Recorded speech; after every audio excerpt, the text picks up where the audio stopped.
la trajectoire de Bouygues Immobilier, en fait, elle est assez significative de ce qu'on vient d'expliquer, puisqu'il y a une dizaine d'années, on s'est engagé sur la ville durable. Et la ville durable, pour nous, c'était essentiellement l'énergie. Donc, l'économie d'énergie, les énergies renouvelables, les bâtiments à énergie positive. Et donc, ça a été le premier sujet. Puis, on s'est assez vite aperçu que c'était loin d'être suffisant, surtout quand on quittait l'échelle du bâtiment et qu'on passait à l'échelle du quartier. Donc, on a dit la ville, elle doit être durable et désirable. Sujet citation que vous avez reprise tout à l'heure. Et aujourd'hui, l'évolution récente, c'est-à-dire elle doit être en fait fertile. Donc on parle, nous, aujourd'hui, et on essaie de transformer l'orientation de notre entreprise sur le thème de la ville fertile, bien entendu en gardant durable et désirable. Et tout ça, pourquoi ? Parce que, pour reprendre l'expression de M. Barra, je pense qu'effectivement, la biodiversité et la nature, ça vaut le coup.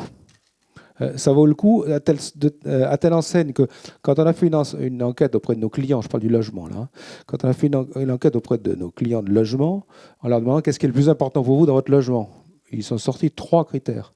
Le premier, et dont 2 sont assez liés à la nature. Le premier, c'est la lumière, et ça c'était effectivement le contre-coup de la réglementation RT 2012 des économies d'énergie, où finalement la réglementation nous a tous incités, vous disiez madame qu'il ne faut pas confondre l'urgent et l'important, à faire des fenêtres de plus en plus petites. Donc le retour de bâton est venu assez vite, on manque de lumière. Deuxième sujet, les rangements. Alors ça c'est le problème de la taille des logements qui a diminué, là il y a un vrai sujet, il y a peu d'espace de rangement, il faut en retrouver. Et le troisième, qui est sorti de façon extrêmement importante, c'est le contact avec la nature. Donc c'est bien clair, on est poussé par ça. Par le souci de la RSE, on est comme toutes les entreprises, on a envie d'être bien considéré, on a bien compris l'urgence écologique, mais de façon plus terre à terre et plus quotidienne, c'est quand même un levier qui agite nos collaborateurs au jour le jour. C'est bien le sujet de ce que veulent nos clients, et nous on est payés pour faire ce que souhaitent et ce que veulent nos clients dans le respect de contraintes de politique générale. Donc, point. Donc, moi, c'est le premier sujet. Deuxième sujet, j'ai entendu parler beaucoup de low-tech. Et moi, ça m'intéresse beaucoup, ça me parle beaucoup parce que on a fait des espaces verts. Pas espaces verts, terme horrible. La nature en ville, ce n'est pas des espaces verts, ce n'est pas des mètres carrés d'espaces verts. Si on raisonne comme ça, on se trompe complètement. Il faut bien raisonner de façon systémique. Mais on fait des espaces verts et puis on y plante des jolies plantes qui ne sont pas forcément des plantes locales. Et les élus nous expliquent, alors, quand on revient quelques années après, évidemment, tout a crevé. Les élus nous expliquent que ça coûte beaucoup plus cher à entretenir que du bitume. C'est sûr, un jardin qui est très léché, qui n'est pas fait avec des plantes, des essences locales, ben, ça coûte cher à entretenir. Donc finalement, ce n'est pas entretenu, pour des choses de façon assez brutale. Donc il y a tout un travail à faire pour faire des espaces verts, pour mettre la nature en ville de telle sorte qu'il faut laisser faire la nature. Il faut donner sa chance à la nature et la laisser faire pour que les choses se développent naturellement, low-tech, comme vous le disiez, et que finalement, tout ça se fasse sans coût d'exploitation important, sinon ça ne se fera pas. Même chose pour tout ce qui est jardin partagé. On fait beaucoup de jardins partagés sur les toitures terrasses. On les donne aux habitants.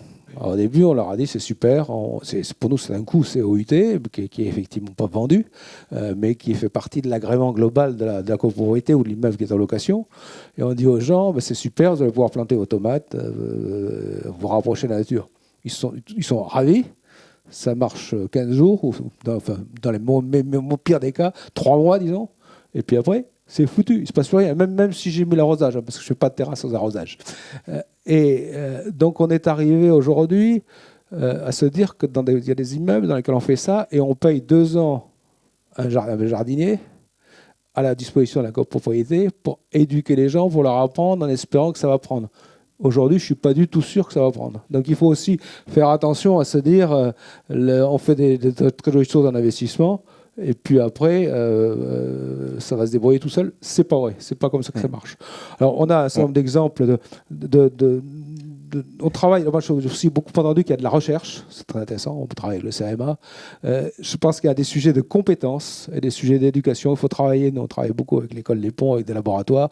J'ai entendu parler, là, on a discuté tout à l'heure avec M. Dabadi sur la Sorbonne. Je pense qu'il y a un vrai sujet de compétences. Et on ne peut pas simplement dire vous mettez des écologues et vous mettez des paysagistes dans vos équipes.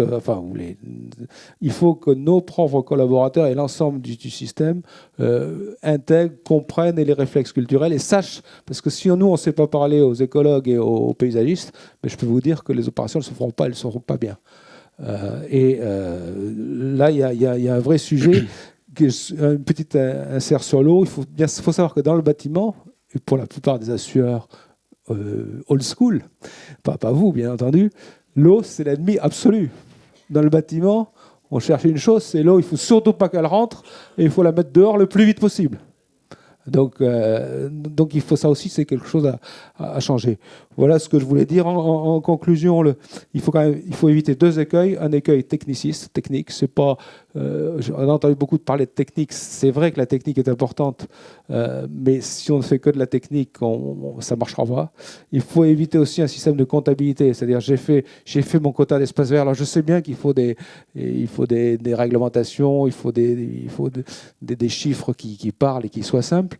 Mais si simplement on dit j'ai rempli un quota d'espace vert, on n'aura pas fait correctement le boulot. On n'aura pas pensé de façon globale nos opérations dès l'amont pour intégrer tous ces sujets-là, sachant que donc, tout ça, il faut redonner du sens à ça. On a des clients, et les clients, ils ne raisonnent pas en espace vert, ils ne raisonnent pas en mètre carré, ils raisonnent en proximité avec la nature. Et la nature, je pense, c'est pour eux un problème culturel, un problème de poétique de l'espace, mais je pense qu'Éric Orsena dira ça beaucoup mieux que moi.